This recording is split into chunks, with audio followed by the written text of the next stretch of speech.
नमस्कार दोस्तों, स्वागत आप सभी का आपके अपने YouTube चैनल जीके जीत सर के अंदर।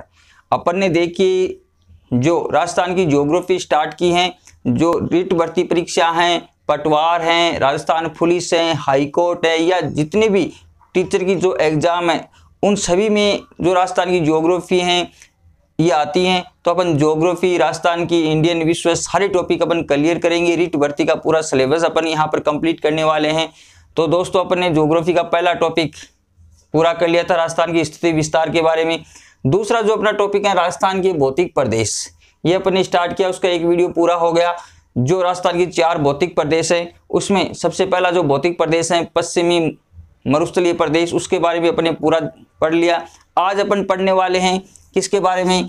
मध्यवर्ती अरावली पर्वतीय प्रदेश के बारे में। मध्यवर्ती अरावली पर्वतीय प्रदेश के बारे में जो दूसरा विभाग है, भौतिक विभाग है, उसके बारे में आज पढ़ेंगे। तो पढ़ने से पहले थोड़ा सा मैं चर्चा कर लेता हूं कि आप मेरे YouTube चैनल पर अगर नए हैं और चैनल को अभी तक आपने विजिट नहीं किया है, सब्सक्राइब नहीं किया है, तो चैनल को प्लीज सब्सक्राइब कर लेना ताकि आपको बहुत सारी वीडियो यहाँ पर उपलब्ध हो सके।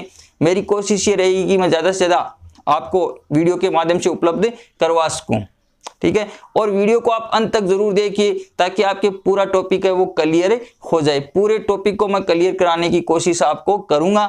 और दोस्तों वीडियो को अपने दोस्तों में शेयर करें ताकि ज़्यादा से ज़्यादा वीडियो पहुंचे और मैं आपके लिए ज़्यादा से ज़्यादा टॉपिक है वो जल्दी से जल्दी उपलब्ध करवा सकूँ। तो फेसबुक, व्हाट्सएप पर आप अपने दोस्तों में भेज देना वीडियो को, और साथ में आप वीडियो को लाइक भी जरूर करना ताकि मेरा हौसला बढ़े और आपको ज़्यादा मैं उपलब्ध करवा सकूँ, मैटर दे सकूँ और ज़्यादा मेहनत कर सकूँ दोस्तों।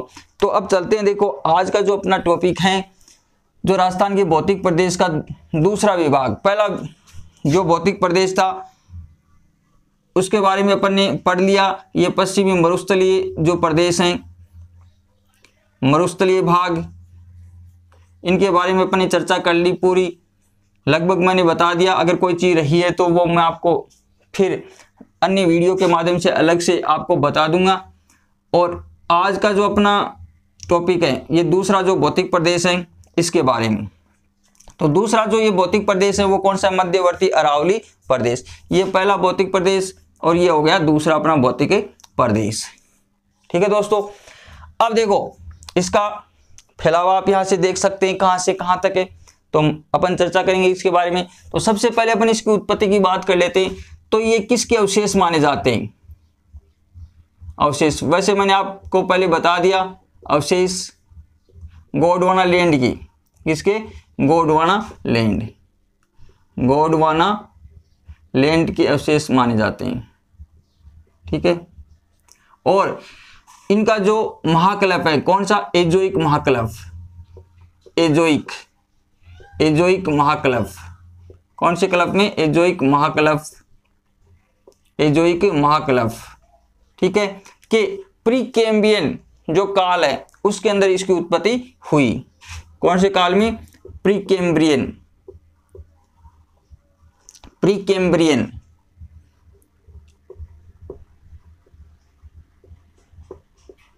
प्री कैम्ब्रियन कलफ या युग कह सकते हैं, धारवाड़ युग। धारवाड़ भी पूछा जा सकता है कई बार। धारवाड़ युग में इनकी उत्पत्ति हुई। आज से अगर हम बात करें तो लगभग 650 मिलियन वर्ष पूर्व है, 650 मिलियन वर्ष पूर्व इसकी उत्पत्ति मानी गई है, या कह सकते हैं 65 करोड़ वर्ष पूर्व, 65 करोड़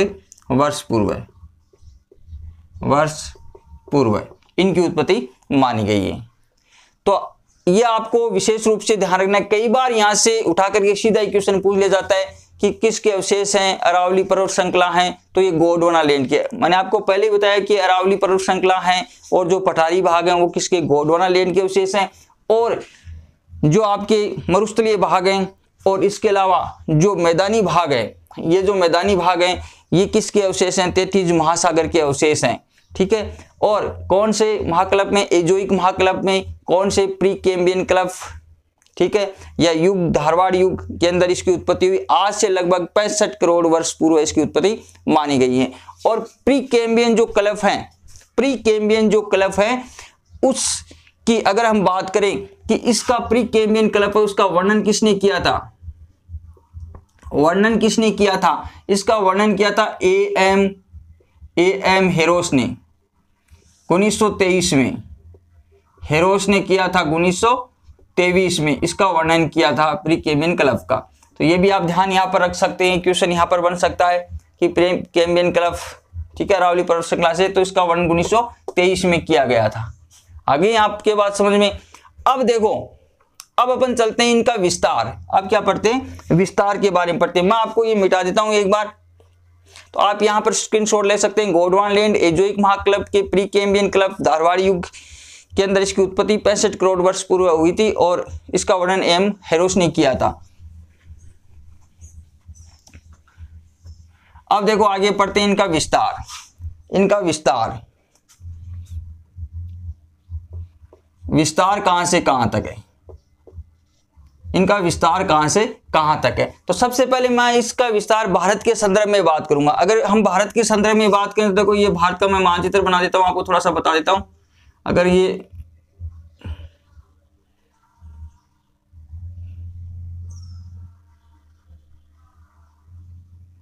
भारत का मानचित्र हो गया, पूरा बनाने की आवश्यकता नहीं है, ठीक है। यहां से देखो, यहां गुजरात है, गुजरात के पालनपुर से, गुजरात के पालनपुर से, पालनपुर, गुजरात के पालनपुर, पालनपुर ये गुजरात है। तो गुजरात के पालनपुर से, गुजरात के पालनपुर से ये देखो इस प्रकार से यहां तक, ये दिल्ली तक, ये यहां पर दिल्ली है, दिल्ली, दिल्ली की रायसीन पहाड़ी तक। कौन सी पहाड़ी, रायसीन, रायसीन पहाड़ी तक, पहाड़ी तक इसका विस्तार है। अगर हम भारत के संदर्भ में इसकी बात करें तो गुजरात के पालनपुर से लेकर के ये रायसीन पहाड़ी जो है दिल्ली, यहां तक इसका विस्तार है। और इसकी लंबाई की बात करें तो इसकी टोटल जो लंबाई है यहाँ दिल्ली से यहाँ पालनपुर तक तो कितनी है, 692 किलोमीटर, 692 किलोमीटर कुल लंबाई। अगर कुल लंबाई की यहाँ पर बात करें, नहीं सॉरी, हाँ, तो इसकी लंबाई की बात करें तो कितनी है, 692 किलोमीटर इसकी लंबाई है। कितनी है लंबाई, कितनी है, 692 किलोमीटर इसकी टोटल लंबाई है जो राजस्थान के अंदर, तो कितनी है, 692 किलोमीटर इसकी लंबाई है, ठीक है। और अगर इसकी बात करें राजस्थान में, तो राजस्थान में कहां से कहां तक है, यहां देखो ये सिरोही से लेकर के और ये झुंझुनू तक, तो एकदम ये श्रृंखलाबंद है। क्या है, श्रृंखलाबंद है। और आगे फिर ये क्या है, कटी फटी है। तो ये यहां खेड़बर्मा से लेकर के झुंझुनू तक, झुंझुनू कहां पर है, झुंझुनू में है खेतड़ी, और खेतड़ी तक तो ये क्या है, श्रृंखलाबंद है। और उसके बाद में ये कटी फटी है, ठीक है। तो राजस्थान में आप यहाँ पर इसका विस्तार देख सकते हैं। तो राजस्थान में इसका विस्तार कहां से कहां तक हो गया, ये देखो राजस्थान है, तो राजस्थान में यहाँ पर, यहाँ मैं लिख देता हूं सिरोही, खेड़बर्मा, खेड़बर्मा जो कहां पर है, सिरोही में, सिरोही में। तो ये यहां से लेकर के और यहां जो है खेतड़ी, खेतड़ी जो कहां पर है, झुंझुनू, झुंझुनू के अंदर है। तो यहां तक तो ये क्या है, श्रृंखलाबंद है। और उसके बाद में आगे तक ये दिल्ली तक क्या है, कटी फटी है। तो अगर हम राजस्थान में इसकी लंबाई की बात करें तो लंबाई यहां पर कितनी है, 550 किलोमीटर है। कितनी, 550 किलोमीटर है। आगे बात समझ में, ये विस्तार है। तो राजस्थान में इसका विस्तार अगर बात करें तो देखो ये पश्चिमी भाग है, ये पूर्वी भाग है, ये उत्तर है और ये क्या है, दक्षिण। तो ये दक्षिण पश्चिम से लेकर के और किधर फैली हुई है, उत्तर पूर्व की ओर।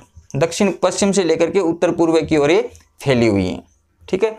दक्षिण पश्चिम से लेकर के उत्तर पूर्व की ओर इनका विस्तार है। आगे होगी बात समझ में। इसकी जो कुल लंबाई कितनी है, 692 किलोमीटर है। टोटल लंबाई कितनी होगी 692 किलोमीटर। और राजस्थान के अंदर इसकी जो लंबाई है वो कितनी है 550 किलोमीटर, जो कहां से कहां तक, खेड़ ब्रह्मा से लेकर के खेतड़ी तक तो ये क्या है श्रृंखलाबंद है, और उसके बाद में दिल्ली तक ये क्या कटी फटी है।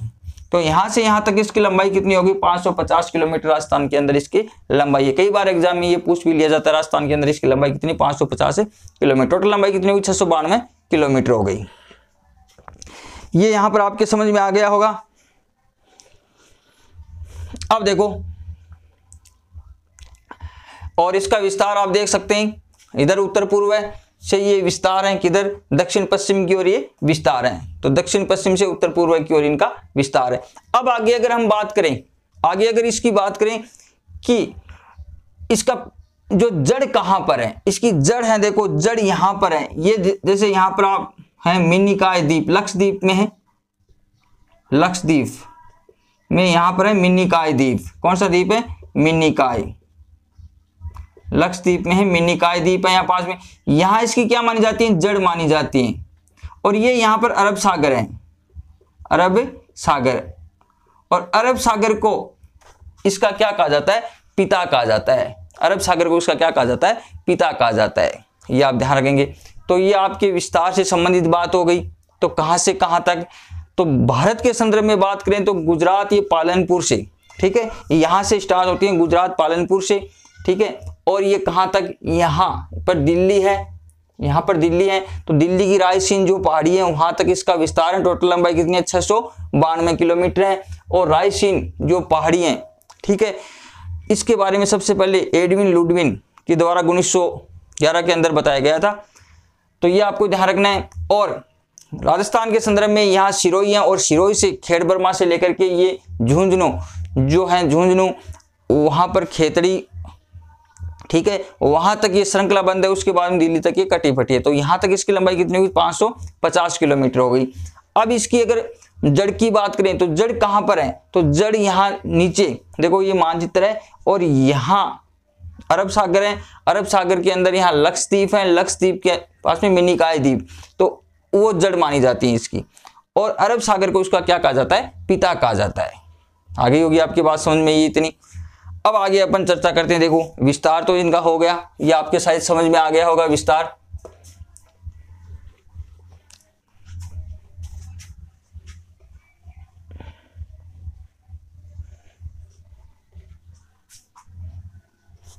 अब देखो राजस्थान में इसका जो विस्तार है तो 79.48 या 49% के आसपास है। लगभग 80% राजस्थान में इसका विस्तार है, ठीक है, 550 किलोमीटर, और लगभग 80% राजस्थान में इसका क्या है विस्तार है। अब अगर हम बात करें कि इनका क्षेत्रफल कितना है, तो 9.3% भूभाग पर ये फैला हुआ है। राजस्थान की 9.3% भूभाग के ऊपर ये फैला हुआ है। लगभग 9% अपन कह सकते हैं, 9.3% भूभाग पर फैला हुआ है। और यहां पर जनसंख्या निवास करती है। जनसंख्या यहां पर कितनी रहती है 10%। 10% यहां पर जनसंख्या पाई जाती है। कितने प्रतिशत जनसंख्या पाई जाती है 10% जनसंख्या यहां पर पाई जाती है। अब इनकी समुद्र तल से ऊंचाई की बात करें, समुद्र तल से ऊंचाई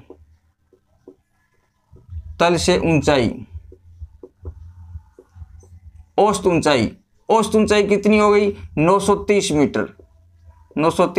मीटर। ये समुद्र तल से इनकी क्या है औसत ऊंचाई है।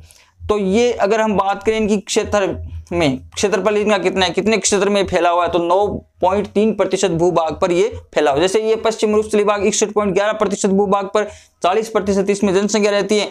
उसी प्रकार ये जो अरावली पर्वत श्रृंखला है वो 9.3% भूभाग पर और 10% यहाँ पर क्या रहती है जनसंख्या। तो आप याद रख सकते हैं 9-10, ठीक है। और 930 देखो 9.3 है तो 930 मीटर इनकी क्या है समुद्र तल से औसत ऊंचाई है। अब इनकी जिलों की बात करें तो इसके अंदर मुख्य रूप से जिले कितने आते हैं, मुख्यतः ये कितने जिलों में फैला हुआ है 7 जिलों में, कितने जिलों में? 7 जिलों में। और टोटल जिलों की अगर बात करें तो इसमें 13 जिले शामिल हैं। कितने जिले हैं? 13 जिले आते हैं। कितने जिले आते हैं? 13 जिले इसके अंदर आते हैं। तो इनके 3 भाग हैं, तो उत्तरी अरावली, ये उत्तरी अरावली, एक है मध्यवर्ती अरावली और एक है दक्षिणी अरावली। तो 3 जिले तो आते हैं उत्तरी अरावली के अंदर। 3 जिले तो कौन कौन से आते हैं उत्तरी अरावली में? उत्तरी अरावली के अंदर कौन से जिले आते हैं? 3 आते हैं। तो अलवर, जयपुर और दौसा। अलवर, जयपुर, ठीक है, और एक दौसा। ये 3 तो आते हैं उत्तरी अरावली में, ठीक है। मध्यवर्ती अरावली की बात करें तो मध्यवर्ती अरावली में क्या आता है? अजमेर, अजमेर। और दक्षिणी अरावली की बात करें तो दक्षिणी अरावली में कौन सा आता है? राजसमंद, उदयपुर, राजसमंद, उदयपुर और सिरोही। ये दक्षिणी अरावली में। तो ये मुख्यतः तो 7 जिले आते हैं उत्तरी अरावली में। अलवर, जयपुर, दौसा। एक तो देखो यहां पर जयपुर आता है, एक अलवर आता है और एक यहां पर क्या आता है? दौसा। ये 3 मुख्यतः आते हैं उत्तरी अरावली। मध्य में क्या आता है? अजमेर आता है, मध्य में अजमेर। और दक्षिण में क्या आता है? सिरोही, उदयपुर और राजसमंद। ये मुख्यतः आते हैं। इसके अलावा टोटल अगर जिलों की बात करें तो इसका जो विस्तार है वो 13 जिलों के अंदर है। कितने जिलों में? 13 जिलों में। उत्तरी अरावली में इसमें अगर हम जोड़ सकते हैं तो झुंझुनू और सीकर, सीकर और झुंझुनू ये इसमें शामिल है, ठीक है। मध्य में अजमेर है। और दक्षिण में बात करें तो डूंगरपुर, बांसवाड़ा, डूंगरपुर, बांसवाड़ा, बांसवाड़ा, चित्तौड़गढ़ और भीलवाड़ा। 4 ये भीलवाड़ा ये आ जाते हैं। तो 4 और 2 6, ठीक है। ये कितने हो गए? 13 हो गए। तो टोटल जिले कितने आते हैं? 13 आते हैं। तो ये आप ध्यान रखेंगे मुख्य में कौन से आते हैं और टोटल कौन से आते हैं, ठीक है। तो ये उत्तरी अरावली मैंने आपको बताया कौन कौन सा, एक बार रिपीट कर देता हूं। देखो यहाँ पर जयपुर, दौसा और अलवर ये 3 मुख्यतः। इधर झुंझुनू और सीकर उसमें भी इसका विस्तार है, ठीक है।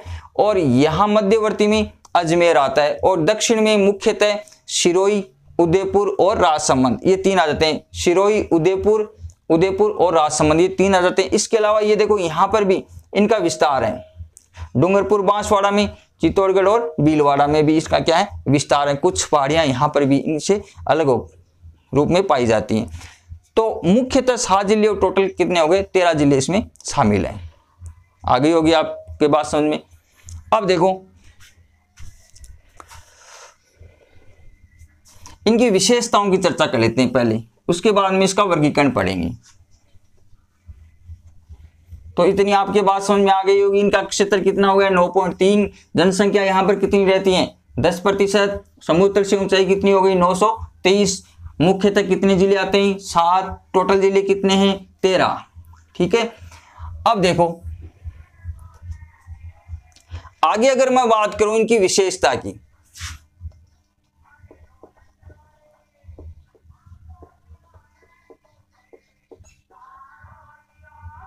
विशेषताएं, अगर इनकी विशेषता की बात करें, सबसे पहले अगर विशेषता की बात करें तो सबसे पहले इनकी विशेषता क्या हो गई? सबसे पहली इनकी विशेषता है ये जो अरावली पर्वत श्रृंखला है ये प्राचीनतम, प्राचीन वलित, प्राचीन वलित पर्वतमाला है, पर्वतमाला है। देखो विश्व की ये क्या है? प्राचीनतम वलित पर्वतमाला है। अरावली पर्वत श्रृंखला विश्व के अंदर क्या है? प्राचीनतम वलित पर्वतमाला है। कई बार एग्जाम में पूछा जाता है कि प्राचीनतम वलित पर्वतमाला कौन सी है, तो अरावली है। अगर हम इसमें पर्वतीकरण की बात करें कि पर्वतीकरण किस प्रकार से हुआ, तो 3 रूप में इसका पर्वतीकरण हुआ है। पर्वतीकरण की अगर बात करें तो 3 रूप में इसका पर्वतीकरण हुआ है। तीन रूप में कैसे हुआ देखो, एक तो प्री कैम्ब्रियन क्लफ, प्री कैम्ब्रियन क्लफ, दूसरा अगर बात करें डेविनियन, दूसरी अगर बात करें डेविनियन, और तीसरी अगर बात करें टर्शियरी युग, टर्शियरी युग। प्री कैम्ब्रियन बात करें तो ये सबसे पहले इसकी उत्पत्ति हुई है, सबसे प्राचीनतम है ये। तो इसके अंदर कौन सी पर्वतमाला? अरावली, अरावली पर्वत श्रृंखला, पर्वतमाला, ठीक है। डेवियनियन अगर युग की बात करें तो इसके अंदर एक तो यूराल पर्वत, यूराल, एक विंध्यन, विंध्यन, विंध्यन, ठीक है, एक सतपुड़ा, विंध्यन सतपुड़ा डेवियन युग के अंदर। अगर टर्शियरी युग की बात करें तो इसके अंदर नवीन पर्वत हैं, उनका निर्माण हुआ है। कौन से का? नवीन। तो नवीन में कौन कौन से आ जाता है? एक तो देखो हिमालय, कई बार पूछा जाता है हिमालय, ठीक है। हिमालय के अलावा रॉकीज एंडीज जो अमेरिका में है, रॉकीज एंडीज, रॉकीज, उसके बाद में एंडीज, ठीक है। और उसके बाद में एक कौन सा है? एटलस, जो अफ्रीका के अंदर है, उत्तरी सीमा में है एटलस। तो ये प्री कैम्ब्रियन क्लम सबसे प्राचीनतम, ये क्या है? प्राचीन पर्वतमाला है, सबसे प्राचीनतम है ये अरावली पर्वत श्रृंखला। कई बार एग्जाम में क्वेश्चन पूछा जाता है कि प्राचीनतम पर्वत श्रृंखला है तो कौन सी है? अरावली पर्वत श्रृंखला। नवीनतम कौन सी है? हिमालय। कई बार पूछ लिया जाता है कि इसमें से नवीनतम नहीं है, तो नवीनतम आप ध्यान रखेंगे हिमालय, रॉकीज एंडीज, एटलस। जो रॉकीज एंडीज कहाँ है? अमेरिका में, उत्तरी अमेरिका रॉकीज, दक्षिण अमेरिका एंडीज, और उसके बाद में एटलस जो अफ्रीका के अंदर है। तो ये हिमालय, रॉकीज एंडीज, ये क्या है? नवीनतम है और ये प्राचीनतम। अब इसकी तुलना की बात करें कि अरावली पर्वत श्रृंखला की तुलना कौन से पर्वत से की गई है, इनकी तुलना किन से की गई है? तो ये अमेरिका के अपलेशियन पर्वतमाला से की गई है इसकी तुलना, अपलेशियन, अपलेशियन पर्वत से इनकी तुलना की गई है। तुलना इसकी किसके साथ की गई है? अपलेशियन पर्वत के साथ इसकी तुलना की गई है।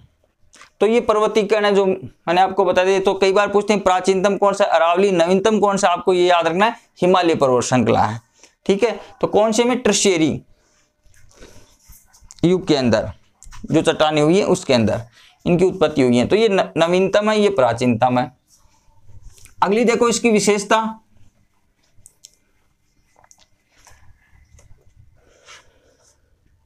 दूसरी जो इसकी विशेषता है, ये पर्वतमाला है वो महान जल विभाजक। दूसरी इसकी विशेषता है कि अरावली पर्वत श्रृंखला, अरावली पर्वतमाला महान, पर्वतमाला को महान जल विभाजक कहा जाता है, जल विभाजक कहा जाता है, कहा जाता है।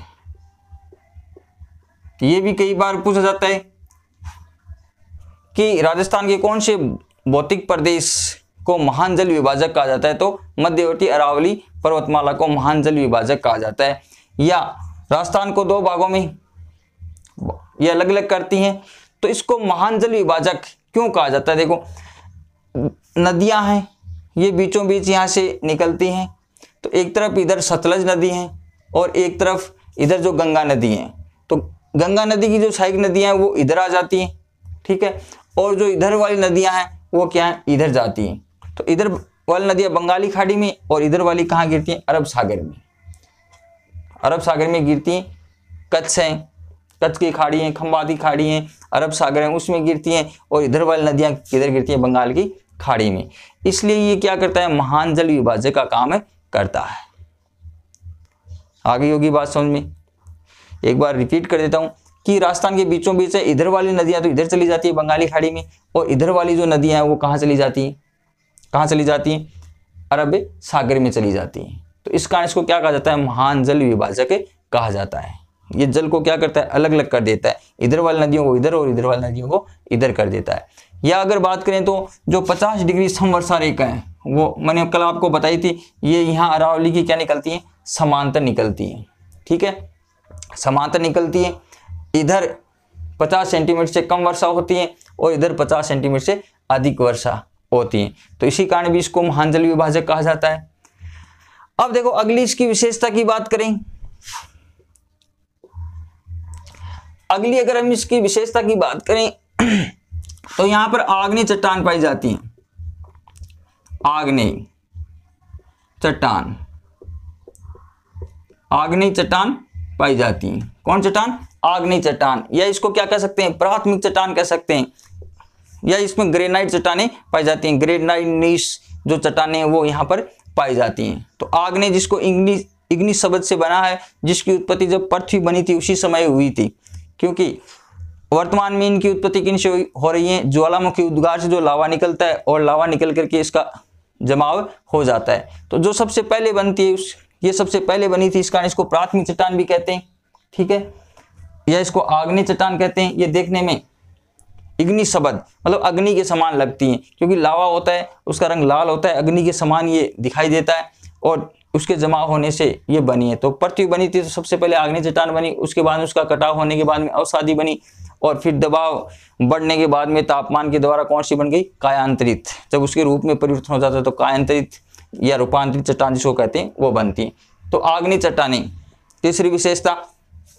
चौथी विशेषता की बात करें तो यहाँ पर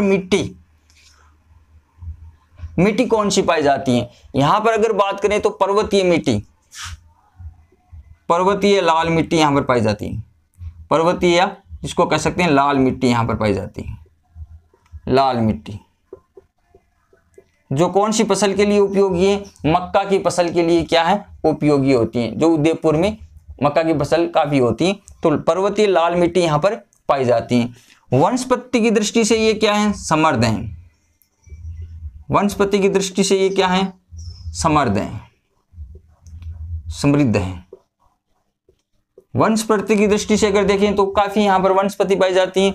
अगर हम बात करें तो वनस्पति में तो उदयपुर के अंदर यहाँ जो पेड़ पौधों में वनों में देखें तो सबसे आगे हैं उदयपुर। ठीक है, उसके बाद अगर बात करें कि यहाँ पर जनजातियां, तो यहाँ पर कई जनजातियां निवास करती हैं, काफ़ी जनजातियां यहाँ पर पाई जाती हैं। इन क्षेत्र में काफ़ी जनजातियां यहाँ पर निवास करती हैं, जैसे भील, मीणा, ठीक है, ग्रासिया, ये जो जनजातियां यहाँ पर निवास करती हैं इसके अंदर। और यहाँ पर काफ़ी खनिज भी पाए जाते हैं, खनिजों की दृष्टि से भी ये क्या है, समृद्ध हैं। खनिज भी यहाँ पर काफ़ी पाए जाते हैं, जैसे लोहा है, तांबा है, ठीक है, बहुत सारे यहाँ पर खनिज भी निकलते हैं इस क्षेत्र में, तो खनिज की दृष्टि से भी ये समृद्ध है। आगे अगर बात करें यहाँ पर वर्षा की, वर्षा यहाँ पर कितनी होती है, 50 से 75 सेंटीमीटर यहाँ पर वर्षा होती है। 50 से 75 सेंटीमीटर यहाँ पर क्या होती है, वर्षा होती है। अगर वर्षा की बात करें तो 50 से 75 सेंटीमीटर के बीच यहाँ पर वर्षा हो रही है। ठीक है, तो ये इनकी विशेषताएं, कौन कौन सी विशेषता हो गई, एक बार रिपीट कर देता हूँ। ये प्राचीनतम वलित पर्वतमाला है विश्व की। अरावली पर्वतमाला को महान जल विभाजक कहा जाता है, राजस्थान के अंदर इसको महान जल विभाजक कहा जाता है। एक तरफ बंगाली खाड़ी में और एक तरफ अरब सागर में इनसे नदियां गिरती हैं, उन दोनों को अलग अलग करती हैं, इस कारण इसको महान जल विभाजक कहा जाता है। तीसरी बात, यहाँ पर आग्नेय या जिसको प्राथमिक चट्टानें या कह सकते हैं ग्रेनाइट नीस जो चट्टानें यहाँ पर पाई जाती हैं। यहाँ पर मिट्टी, लाल मिट्टी, पर्वतीय मिट्टी पाई जाती है जिसमें मक्का की फसल होती है। वनस्पति से भी ये समृद्ध है, काफी यहाँ पर वनस्पति भी पाई जाती है। यहाँ पर कई जनजातियां निवास करती हैं और कई यहाँ पर खनिज पाए जाते हैं, जैसे तांबा, लोहा कहाँ कहाँ पाए जाते हैं, अपन खनिजों वाले टॉपिक में करेंगे, पूरा कर लिए, अभी आपको इतना ध्यान रखना है। फिर वर्षा की अगर बात करें तो वर्षा यहाँ 50 से 75 सेंटीमीटर के बीच वर्षा होती है। एक यहाँ पर अगर बात करें कि राजस्थान के अंदर मानसून कि राजस्थान में वर्षा कम होने का यही कारण है, क्योंकि अरावली पर्वत श्रृंखला क्या है, दक्षिण पश्चिम से लेकर के उत्तर पूर्व की ओर इसका विस्तार है, उत्तर पूर्व की ओर इनका क्या है, विस्तार है। ठीक है, अब देखो जो मानसूनी हवाएं आती हैं, दक्षिणी पश्चिमी मानसूनी हवाएं, उसके ये क्या है, समांतर है, जिस कारण से राजस्थान में वर्षा क्या होती है, कम होती है। तो ये भी विशेषता बन जाती है के दक्षिणी पश्चिमी मानसून है उनकी क्या है, ये समांतर है, अरावली पर्वत श्रृंखला है। ठीक है, उनके समांतर हैं ये, और समांतर होने के कारण ये जो हवाएं आती हैं इधर से, ये जो हवाएं आती हैं इधर से, तो ये हवाएं इधर निकल करके आगे चली जाती हैं पंजाब हरियाणा की तरफ। ठीक है, जिस कारण से राजस्थान में वर्षा कम होती है। तो राजस्थान में वर्षा कम होने का एक ये कारण भी है अरावली पर्वत श्रृंखला। अगर ये ऐसे होती किधर, पश्चिम से पूर्व की ओर, तो तब इनसे हवाएं आती, वो ऊपर उठती, ऊपर उठ के बादल बन करके राजस्थान में वर्षा हो सकती थी, लेकिन ये कम होने का कारण भी है वर्षा का। ठीक है, इसके अलावा NH जो 8 है इसके समांतर गुजरता है। NH 8 जो 6 लेन हाईवे है यहाँ पर, इसके समांतर गुजरने वाला है NH 8, ये भी आप ध्यान में रख सकते हैं। तो ये कुछ इनकी विशेषताएं। ठीक है, अब अगर हम इसकी बात करें आगे की वर्गीकरण की, तो वर्गीकरण से पहले एक दो क्वेश्चन है जो मैं आपको बता देता हूं कि यहां से अगर देखें तो इनका इधर दक्षिण पश्चिम की ओर तो विस्तार ज्यादा है, और जो जो हम इधर जाते हैं उत्तर पूर्व की ओर तो इनका विस्तार क्या होता जाता है, कम होता चला जाता है। तो सर्वाधिक इनका विस्तार कहां पर है, सर्वाधिक विस्तार कहां पर है, उदयपुर में। सर्वाधिक विस्तार इनका सर्वाधिक विस्तार वाला जिला कौन सा है, विस्तार कहां पर है, उदयपुर में। ये आप ध्यान रख सकते हैं, उदयपुर में। ठीक है, सबसे कम विस्तार कहां पर है, अजमेर में। आप यहां पर देख सकते हैं, देखो यहां पर उदयपुर में इनका विस्तार ये मतलब काफी चौड़ा है, काफी ये फैला हुआ है, तो काफी विस्तार है। यहां अजमेर में क्या है, सबसे कम इनका विस्तार है। सबसे उच्चतम, जहां पर सबसे ऊंचे चोटियां पाई जाती हैं, तो वो कौन सा जिला है, सिरोही है, सबसे उच्चतम सिरोही। और सबसे निम्नतम जो स्थान है वो कौन सी है, पुष्कर घाटी है, जो कहां पर है, इधर जयपुर की तरफ है पुष्कर घाटी है, तो वहां पर ये क्या है, निम्नतम भूभाग है। तो ये भी आप ध्यान में रख सकते हैं। सबसे ज्यादा विस्तार उदयपुर में है, इधर दक्षिण की ओर सबसे ज्यादा विस्तार है, दक्षिण पूर्व की ओर जो इधर उत्तर पूर्व ही जाते हैं तो इनका विस्तार क्या हो जाता है, कम हो जाता है। मध्य में बहुत ही पतला है, फिर आगे थोड़ा बढ़ता है इनका विस्तार। तो ये भी आप ध्यान रखेंगे इसके बारे में। सबसे ज्यादा उदयपुर में, सबसे कम कहाँ है, अजमेर में। ठीक है, तो ये इनकी विशेषताएं हो गई। अब पढ़ते हैं इनका वर्गीकरण, तो मैं ये मिटा देता हूं। तो यहाँ पर धात्विक खनिज काफी पाए जाते हैं, काफी जनजातियां यहाँ पर निवास करती हैं, काफी यहाँ पर वनस्पति भी पाई जाती हैं। तो ये इनकी क्या हो गई, विशेषता हो गई। अब देखो इनका वर्गीकरण पढ़ते हैं। वर्गीकरण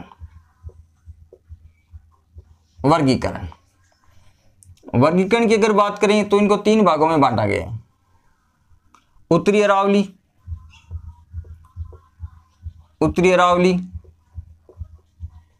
दूसरी मध्य अरावली, तीसरी दक्षिणी अरावली। 3 भागों में इसको बांटा गया, उत्तरी अरावली, मध्य अरावली और दक्षिणी अरावली। उत्तरी अरावली में कितने जिले आते हैं, 3 मैंने आपको बताया, जयपुर, अलवर और दौसा। इसके अलावा इसमें सीकर और झुंझुनू भी शामिल है। ये 3 तो मुख्यतः आते हैं, फिर सीकर और झुंझुनू, ये 2 और आते हैं इसके अंदर, जिसमें भी कुछ चोटियां पाई जाती हैं। तो ये हो गया, ये उत्तरी भाग हो गया इसका। ठीक हो गया, ये अजमेर वाला मध्यवर्ती भाग हो गया, और ये कौन सा हो गया, दक्षिणी भाग। ठीक है, ये उत्तरी, ये मध्य और ये दक्षिणी अरावली पर्वतमाला। अब उत्तरी में अगर हम बात करें चोटियों की, तो इसमें काफी चोटियां पाई जाती हैं। तो यहाँ की जो सबसे ऊंची चोटी है, उत्तरी अरावली की सबसे ऊंची चोटी है यहाँ पर सीकर में, सीकर के अंदर है। कौन सी, रघुनाथगढ़।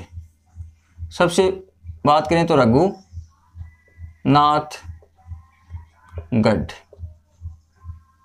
कहां पर है, सीकर में,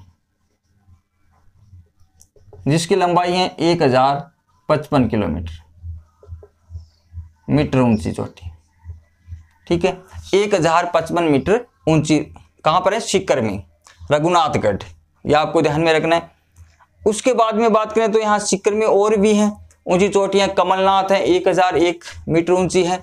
ठीक है, मालखेत या यहाँ की जो पहाड़ियां हैं उसको क्या कहते हैं, मालखेत या बालखेत की पहाड़ियां कहते हैं। तो मालखेत की पहाड़ियां भी है जिसकी ऊंचाई 1052 किलोमीटर है। इसके अलावा अगर हम बात करें दूसरी की, तो यहाँ जयपुर के अंदर है, दूसरी ऊंची चोटी जयपुर में है। बात करें तो जयपुर में है खो, कौन सी है, खो, जो कहां पर है, जयपुर में, जिसकी लंबाई की बात करें तो 920 मीटर ऊंची है, 920 मीटर ऊंची है। आगे की अगर बात करें क्रम वाइज यहाँ की चोटियों के बारे में आपको बता रहा हूं। फिर यहाँ पर अलवर में है बेरहांच, बेरहांच, बेरहांच कहाँ है, अलवर में, अलवर में है। अगर इसकी ऊंचाई की बात करें तो 792 मीटर ऊंची है, 792 मीटर ऊंची है। उसके बाद में अगर हम बात करें बेरहांच के बाद में तो बरवाड़ा, ये जयपुर में है। यहाँ पर बरवाड़ा, बरवाड़ा कहाँ है, जयपुर में, 786 मीटर ऊंची, 786 मीटर ऊंची है, जयपुर के अंदर है बरवाड़ा, वहां पर है। उसके बाद में बात करें तो बाबाई, यहां झुंझुनू में है बाबाई, यहां पर झुंझुनू में है बाबाई, बाबाई, बाबाई कहां पर है, झुंझुनू में है। इसकी बात करें तो 780 मीटर ऊंची है। ठीक है, उसके बाद में अगली आती है बिलाली, अलवर में ही है बिलाली, बिलाली, बिलाली कहाँ है, अलवर के अंदर है, 755 मीटर ऊंची है, 755 अलवर में है, ये अलवर में है, 755 मीटर ऊंची है। ठीक है, उसके बाद में जयपुर में और है मनोहरपुरा,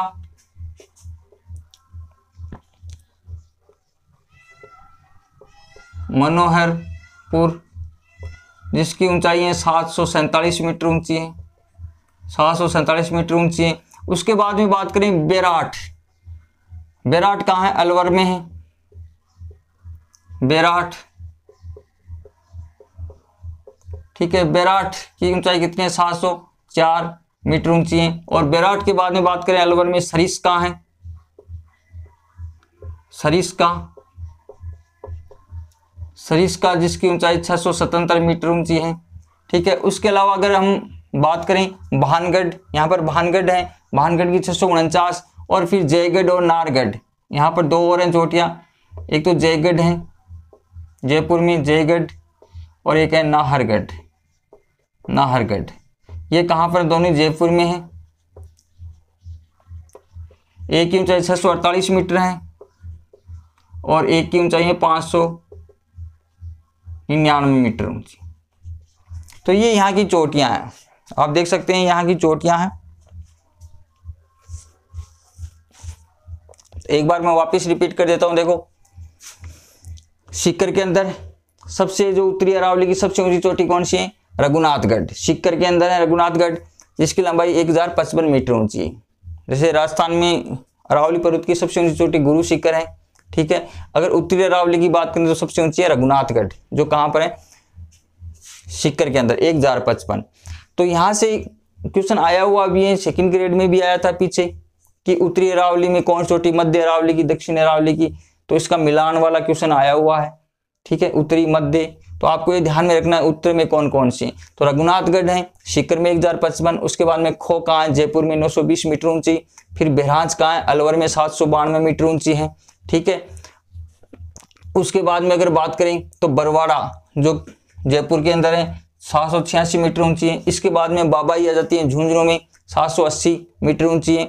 उसके बाद में अगली है यहाँ बिलाली, कहाँ, अलवर के अंदर, 755 मीटर ऊंची। फिर मनोहरपुरा 747 मीटर ऊंची, फिर बेराट 704 मीटर ऊंची है। ठीक है, और उसके बाद में सरिस्का, ठीक है, सरिस्का 677 मीटर ऊंची है। ठीक है। और उसके बाद में भानगढ़ आ जाती है, भानगढ़ 649, और उसके बाद जयगढ़ और नाहरगढ़ 648 और 599 मीटर ऊंची। तो इसमें मुख्य जो चोटियां, एक तो रघुनाथगढ़ है, एक खो है, एक बेरहांस है, और बरवाड़ा, बिलाली और बाबाई, ये महत्वपूर्ण चोटियां हैं जिसके बारे में पूछते हैं, ठीक है।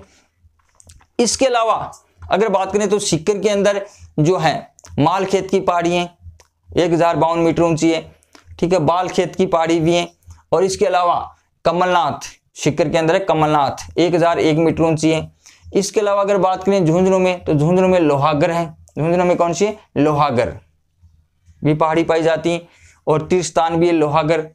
और हर्ष की पहाड़ी भी कहाँ है, सीकर के अंदर है, सीकर के अंदर हर्ष की पहाड़ी भी है, तो वहां पर मंदिर भी है जीण माता का, ठीक है। तो ये आपको ध्यान में रखनी है, ये उत्तरी अरावली की, ठीक है।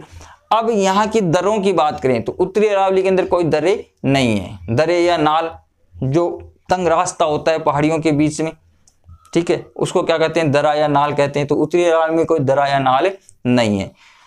तो ये उत्तरी अरावली की पहाड़ियां हो गई, ठीक है। अब है मध्य अरावली की। तो कल अगली वीडियो में अपन जो मध्य अरावली है, दक्षिण अरावली है, उनमें कौन कौन सी पहाड़ियां हैं, कौन कौन सी पर्वत चोटियां हैं, उनके बारे में अपन पढ़ेंगे दोस्तों। तो ये उत्तरी अरावली के बारे में मैंने आपको बता दिया, ठीक है। कल अपन मध्य अरावली और दक्षिणी अरावली की चर्चा करेंगे।